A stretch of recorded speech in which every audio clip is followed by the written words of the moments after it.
therapies and COVID updates. I know there have been a lot of outpatient therapies and lots of new studies. So we kind of want to make sure we go through step by step and what are the new recommendations, because I know it keeps on changing. Even like 2 days ago, there's a new monoclonal that might get approved as well. So, just a quick recap. Omicron was initially identified in November 24, 2021, and first detected in South Africa. And immediately November 26th, it was classified a variant of concern. So we're doing a really good job trying to find all these variants, internationally. But this is where we are right now. Even though the cases are coming down, this is from the CDC COVID-19 tracker. So it tells us about transmission rates. And if you look, all of our states in Nebraska, in US are pretty red. So very, very, very high transmission rate right now, even though cases are coming down. I feel like a lot of people are currently kind of starting to lax a little bit. What do you think about that, Dr. Horn? Yeah, it's kind of, I think that the most important thing is to get the vaccine. And so I think, encouraging the vaccine and encouraging it again and again is the most important thing. And I think at some point we're going to have to kind of, scale down and remove the masks and all these things. And really the best thing to do that is the vaccine. Yeah, because we're still so red. I know some of the states are going to take away mask mandates, but I think we should still encourage, like if you're going to indoor, crowded setting, work, continue to wear your mask to make sure you're protecting each other, because, it's going to be around for us for another 2 years, 3 years. But until we could get, I feel like 90% of our population vaccinated and boosted, let's keep doing the right thing. Yeah, I think we're all tired of masks, but, the important thing also is as they track, as it goes up, I think we've all kind of, it's hard for people to kind of understand exponential growth, but it's so small, and then all of a sudden it's everywhere. And I think as we track that, it's important to follow and then try to get it before it's everywhere if possible. But again, vaccines are the best thing to do. Yeah. So that's where we are in the US. And here's the case count. So it's nicely, we peak and nicely coming down. And there's that growth, right? Yes. Yep. Every time we peak, and then it comes down nicely. So thank God for that right now. Hospitalization has significantly decreased to 81,000. ICU across US is right now about 15,000 patients. We still had a lot of people pass away. Yesterday in US, over 3,000 individuals passed away. So I think it's catching up from all the patients that were in the ICU. Yeah. Majority of them are not vaccinated and still having bad outcome. Yeah, and it's hard to say, if a person died from COVID or something else. We just had a patient yesterday that was actually, he was 91 years old, and he was actually in fine health and then got COVID and then had been going down for the last 3 months and then is now going comfort care. And he went home and, but his health has been going down, and then now he's going to die. And it all, COVID set it all off. Yeah. And so, I don't think that's going to go down as a COVID death, but it's, I think that deaths are really underreported. And that's kind of, you go to the CDC, you can see the COVID deaths. Well, there's an expected death rate, and then the COVID deaths, and then an unexplained death rate. When you look at the unexplained death rate, prior to COVID versus now, you could see a huge increase. Yeah. And so really, if anything, I think the deaths are underreported. And it's tough because, we've been seeing a number of people that have, pulmonary changes and chronic issues, and they do poorly, or, ventilated patients that are going to be on the vent forever, tricked in a peg. And, when they die in several months, it doesn't go down as a COVID death. But this is kind of, this is just the way, I see it. And I think you see it as well. Yep. Thankfully, this surge is coming down. I would not get relax too much because I think we're going to see ups and downs of new variants and surges, but we have tools. We have masks, we have vaccine, boosters. So wanted to kind of touch base about BA2. So this is the Omicron subvariant. So in Denmark, initially they had the BA subvariant 1, which was the original Omicron. And then all of a sudden they started plateauing. The cases started plateauing. And then the BA2 variant of Omicron showed up and the cases started going up vertically again. But so they're experiencing high numbers, but thankfully in US, we're monitoring the BA2 subvariant. So far, only about 3.6% of the cases are about BA2. Everything else is BA1. So it hasn't taken over. So my hope is it kind of dies down, but we'll see. CDC is monitoring and tracking, and every state's tracking at this moment.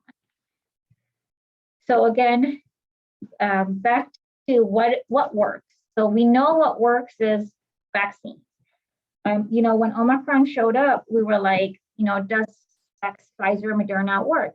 Both Pfizer and Moderna showed 25 to 20-fold an increase in neutralizing antibody with the booster shot. So we know for Pfizer vaccine and Moderna vaccine, for Omicron, it was really important to get your booster vaccine.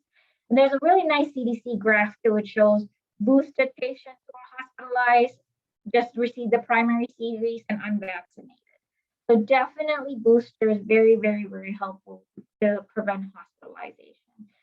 Would you agree with that? Oh yeah, boosted. You know, I think people that are vaccinated and boosted, the likelihood of dying is very low. Yes. And so, you know, I think they're going to, you know, recommend getting another booster and continuing on with it and everything for everybody. But yeah, I think and boosted is going to be the new vaccinated, right?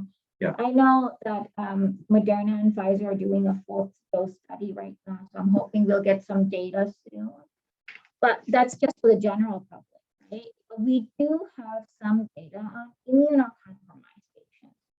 So CDC's definition of what is immunocompromised: active cancer treatment for tumor or blood cancer on chemotherapy, organ transplant patients, stem transplantation within the last 2 years, taking medication to suppress your immune system, moderate to severe immunodeficiency, like inherited, like the George syndrome, advanced or untreated HIV, and active treatment with high-dose corticosteroids. A lot of patients are on high-dose steroids for like lupus, rheumatoid arthritis, COPD sometimes. So any type of immunosuppression, what CDC is now recommending, and I really want everybody to kind of, this message has kind of gotten missed. A lot of the immunosuppressed patients are not hearing that they need a 4th dose. So for Pfizer, if you're 12 years and older, if you're immunocompromised, 3 doses is needed. And then a booster is given 3 months after. For Moderna, it's approved for 18 and older. 3 doses is given as the primary series, and a 4th dose is given, a booster shot is given 3 months after. So what they're saying is if you're immunosuppressed, for them, the primary series is 3 doses. 3 months later, you get a booster vaccine. For you and I, our primary series is just 2 doses. You know, it'll be, I think it's really important information. And, you know, we're just, Dr. Horn and I are just trying to spread the word on this because we've seen so many immunocompromised patients getting admitted with Omicron and have not received their booster vaccine. Right. And I'm still hearing about patients say, I'm immunocompromised, can I get the vaccine? I'm still hearing that, you know, and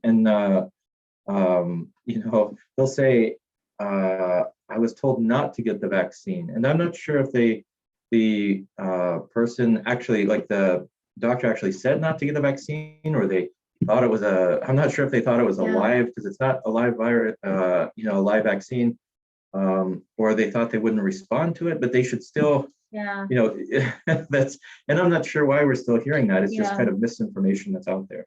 Like I would say in the last few weeks, I've seen so many solid organ transplant patients who have gotten Omicron, and it's across our state. And they have a organ transplant 10 years ago, 5 years ago, 2 years ago. But the common theme is that they didn't know they needed a fourth dose. So I think if we can spread the word, it's going to be really important to all our providers. Yeah, and the transplant people are especially at risk. I think the reports from the East Coast before the vaccine was out was it was looking like 100% mortality from the transplant. What was happening is all the transplant patients got the vaccine so long ago.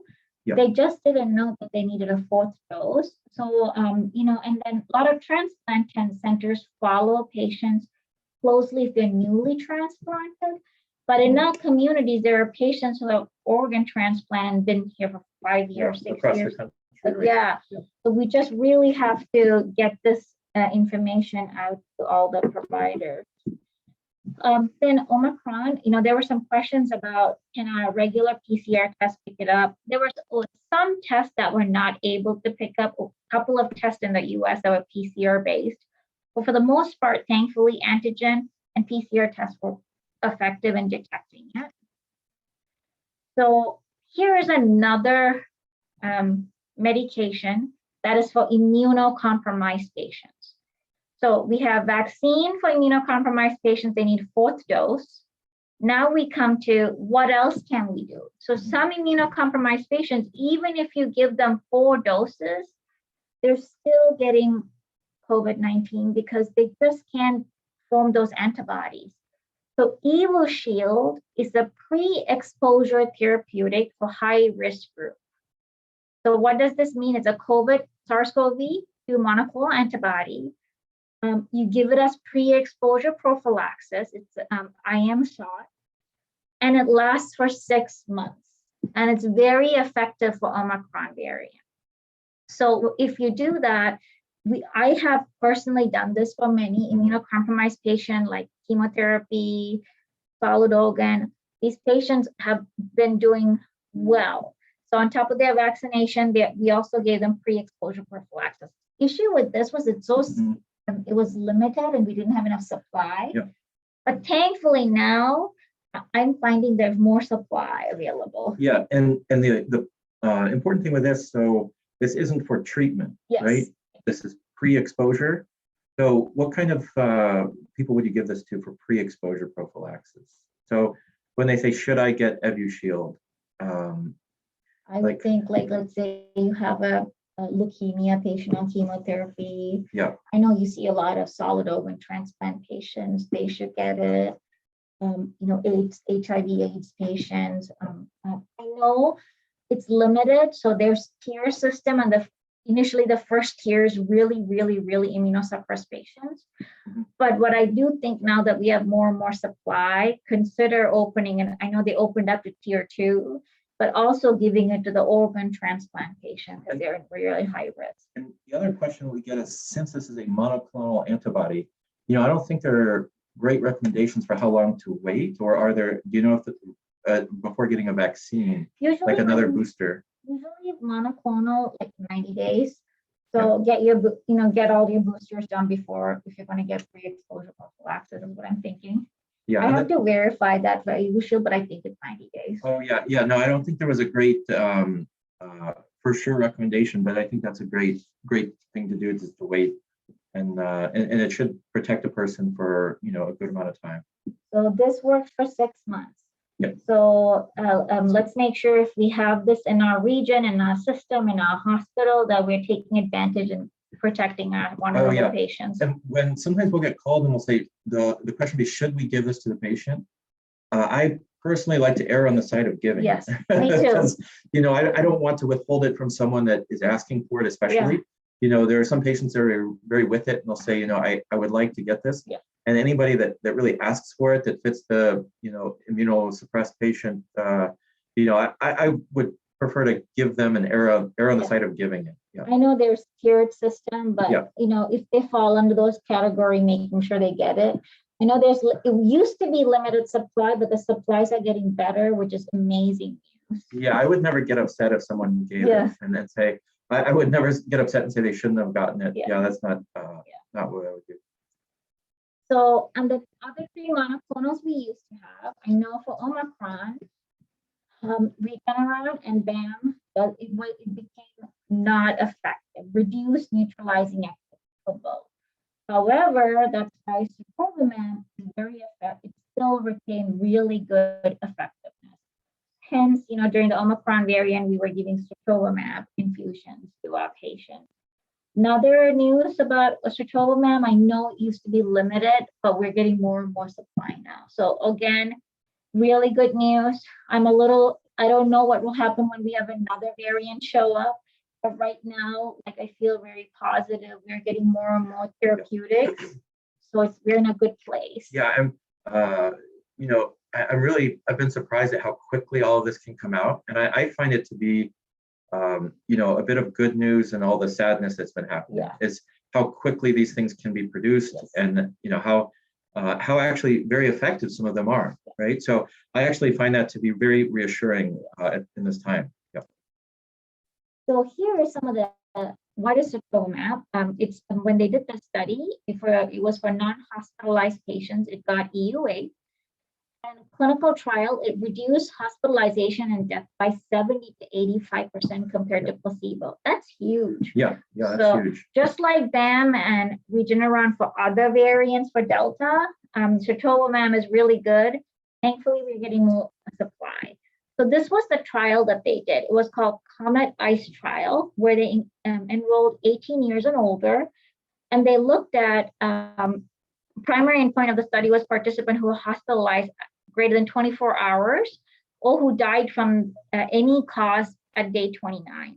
And what they found was in sotrovimab, 1% endpoint events occurred in 3 out of the 291 patients, versus in the control group, 21 out of the 292 patients had some adverse events. So they were able to show sotrovimab resulted in 6% absolute reduction and 85% relative reduction in hospitalization and death. Again, very, very effective. So excellent monoclonal. Right, and these are coming out at such a speed that it's important for the clinicians to know about these and know they're an option and know there's, because sometimes we'll hear the clinicians will say, well, we don't have anything for you, and it's important to keep up with all these new things. Yeah, and then what my way of keeping up with the new things, because I know a lot of providers, where do I go look for data, right? Yeah. I love the NIH COVID-19 guidelines. I find IDSA and CDC sometimes can be a little delayed, but the NIH COVID-19 guidance website is pretty good at keeping everything really, really up to date as things come about. So I think that's really good resource for inpatient guidance, outpatient guidance, what therapy doesn't work. So they have a really nice way of laying everything down. We get asked a lot about, if I get an infection, then shouldn't that, my infections from the past, wouldn't that protect me now? So what we are learning over and over again is that prior infection doesn't protect you for current variant. And the reasoning behind it is when you have Delta, when you have other variants, it's not really targeting for Omicron, the newer variant. It might give you some degree, but more and more studies prior infection that it might give you some protection for up to 90 days. But afterwards, it wanes really down. So it's really important that, talking to our patients, making sure they're vaccinated. It sounds like if you got the flu last year, you can get the flu this year. Yeah, exactly. Yeah. So vaccine is going to be the most important thing. And then, of course, I'm sure all of you know about these two drugs, Molnupiravir from Merck and Flexavir from Pfizer. So 2 great drugs, oral antivirals, and they're approved for mild to moderate infections in outpatient setting. So let's talk about Flexavir. So it's a viral protease that plays an essential role in viral replication by cleaving the 2 viral polyprotein. So it's able to kind of inhibit the protease inhibitor. It has really good activity, not just for SARS-CoV-2, but for all coronaviruses. So that's kind of cool. Yeah. I mean, one of these days, if we see the other old ones show up, if somebody has a really bad, it might be effective. So it's effective against all the coronavirus species, and definitely Omicron and COVID, SARS-CoV-2. The only thing to remember is it has ritonavir, and you and I use ritonavir a lot for HIV patients. But it has a lot of cytochrome inhibitors. So, you have to be careful with some of the drugs that patients take, because you got, if you're on warfarin, levofloxacin, what are the other drugs? Oh, like steroids. Yeah, steroids. If you're on antidepressant, cardiac arrhythmic drugs, it can't. But thankfully, it's only for a short time. But it's really important to keep an eye and make sure if you're prescribing this drug, knowing what are the interactions. What's really nice is it's given for 5 days, and you have to give it as soon as possible within 5 days of symptom onset. And another thing that's really nice is it's approved for 12 years and older, who are 40 kilogram or higher. So 12 and old for 5 days, within 5 days of symptom onset, it's very effective. And if you look here, this is the study that they did. They had over 2,085 participants. And what they noticed was in the Flexavir group, relative risk reduction in hospitalization and all-cause mortality, so dying at 28 days, was 88% relative risk reduction. Amazing. And there were no deaths in the Flexavir group and 12 deaths in the placebo group. So it's, it's really hard for, I know during this time, a lot of our systems, hospitals have infusion sites, and it takes more nursing power when we have less nursing, staff shortage. Flexavir is just a pill that you prescribe and you just take it at home. I know we had a lot of issues initially getting supplies. I'm hearing now we are getting more and more good supplies. So it's another really positive thing. So I'm hoping we'll have good supply of this. So if another variant shows up, it'll become readily available like Tamiflu, Yeah. So, and what's really nice is 12 years and older too. So that's awesome. And then this is the other drug, Monocle. It's an oral prodrug, a ribonucleoside that bonds to antiviral activity against RNA viruses, their mechanism. It works potent antiviral activity against SARS-CoV-2. It does have some mutagenic effect, so they don't recommend in pregnant females. They did some rat studies and they saw some concerning things. I'm not that impressed with this drug. When they did this study, there were about 1,400 patients. In hospitalization or death occurred 48 out of the 709 participants in the Monocle versus 68 out of the 699. And relative risk reduction in this case was 30. So when they did studies to say number needed to treat, how many patients do you need to treat with Monocle to prevent a hospitalization or death, was about 88 patients you need to treat. So it's really high number. I still think it's a really good tool outpatient, right? If you have, this is one of the tools that are there, but Flexavir is much better compared to Monocle. And I think we have lots of supply of Monocle as well. So please consider to use these two drugs. And then Pantry Trial. So I know when we were struggling and we didn't have sotrovimab, we didn't have Monocle, we didn't have Flexavir because we have no supply. This study was kind of a godsend because they looked at remdesivir and mild to moderate COVID-19 patients. Was that beneficial? And what they found was that in this, they had over 562 participants who went randomization. So 279 in remdesivir, 283 in Flexavir group. And they have to have symptoms onset within 7 days. And I think that's important, right? Within 7 days, so they have to be given early. Early, right? yeah. That's what, by the time they come to the hospital, most of the Yeah. time, like what is your experience? They show up real, that's like, Yeah, they usually show up, they usually crash around day 10 Yeah. from symptoms. yes. From symptom onset around day 10 is when they kind of crash. Sometimes they'll just say, I'm a little short of breath Yeah. and, I don't feel too bad. And then day 10, they can just absolutely crash. Yes. And, that's one of the issues with COVID is that people don't feel too bad for a while, and then they still go to work, or they don't wear a mask and they still go around their friends, and then they get worse later on. And so that kind of slow onset really helps with transmission. Yeah. So that's why you're right. So for molnupiravir and for Flexavir, you have to give the oral antiviral 5 days within symptom onset. With remdesivir, you get 2 more days, so 7 days. So in this study, what they had a really good distribution of age, sex, different ethnicity and race. And what they did find in this graph is that it was really beneficial. Doesn't matter what age, what sex, what kind of comorbidities.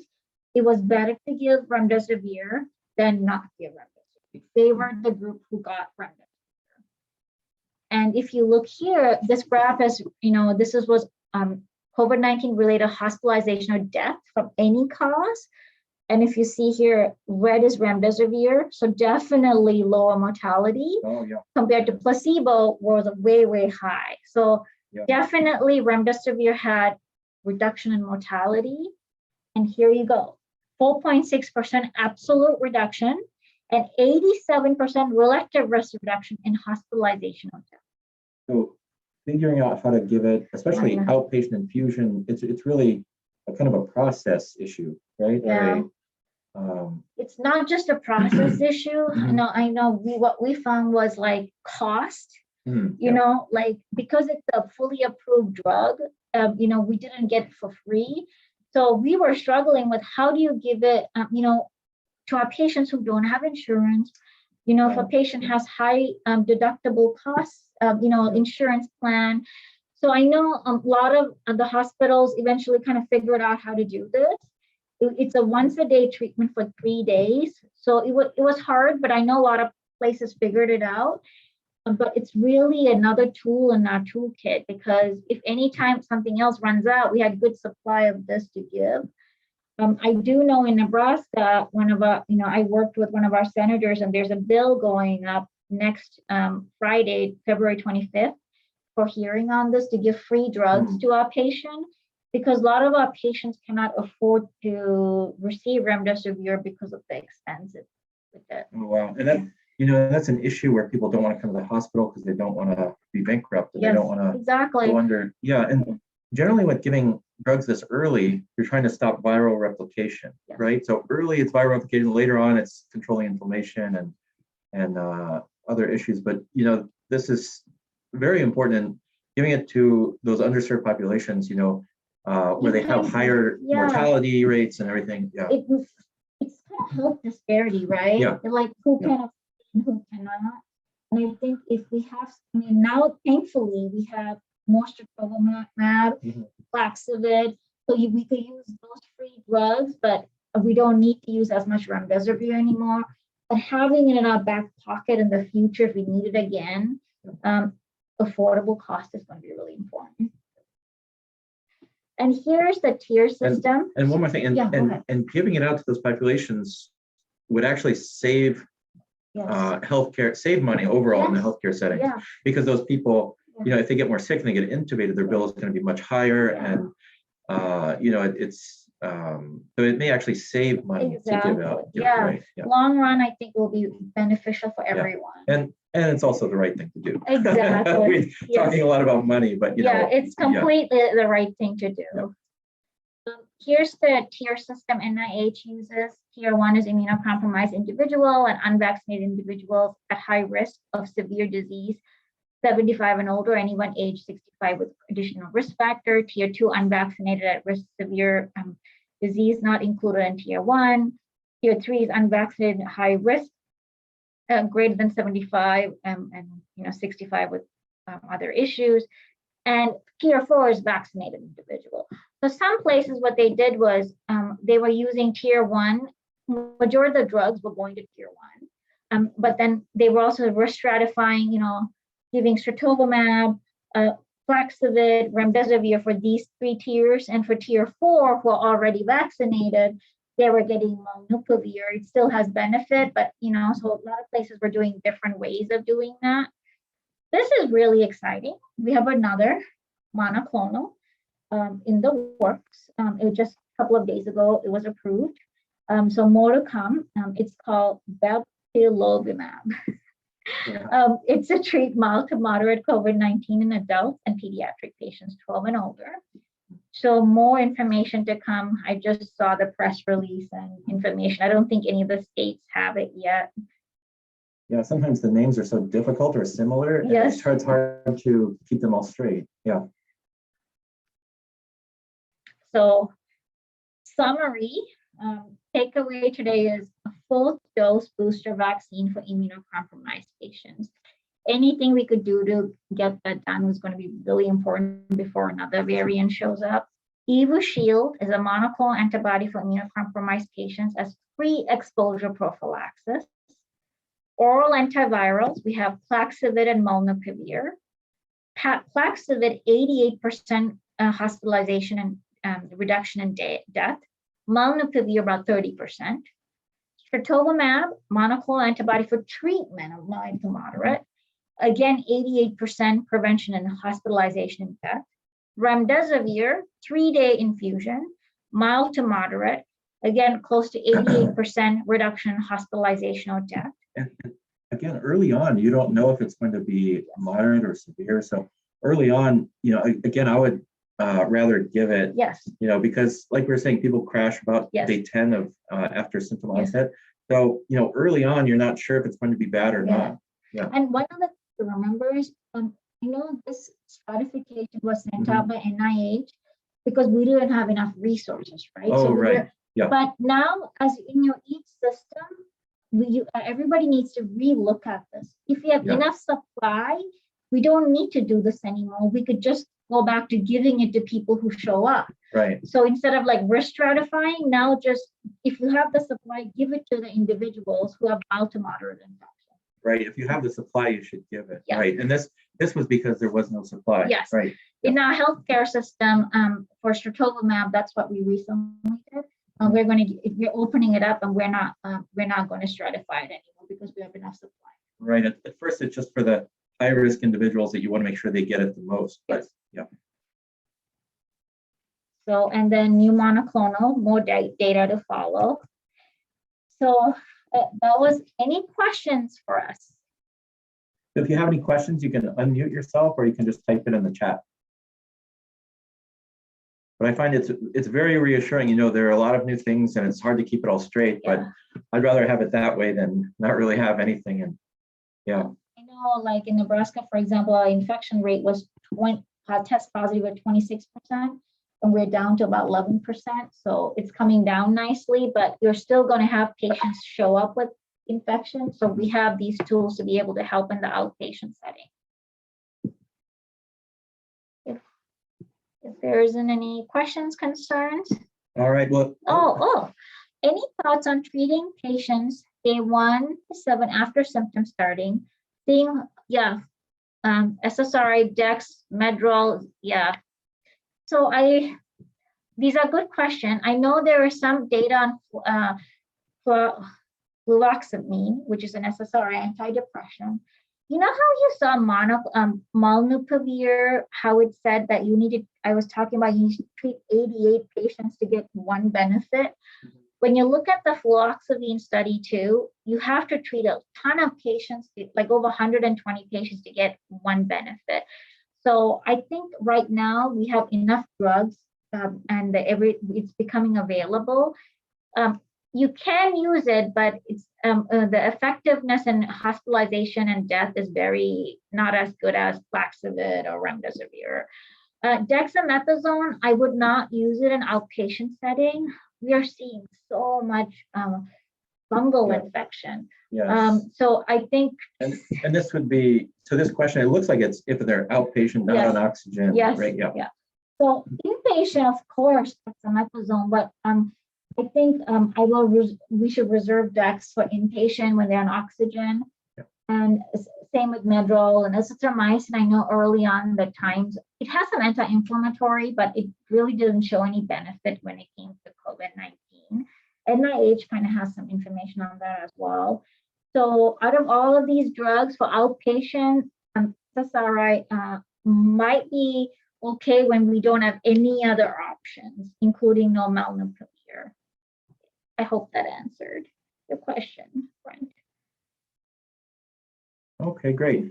So, if anyone comes up with any questions, if you have anything at all, please contact us, either text us or call us or email us, and we'd be happy to answer you. And please let us know what topic you would like us to give next month, and we're happy to address any new topics that everybody wants us to talk about. Yeah, one of the residents in the program said, they asked a question to the pulmonologist, and they said, what did you see causing pneumonia before COVID? And it's like, wow, it's, what used to cause pneumonia, or, before everything was COVID.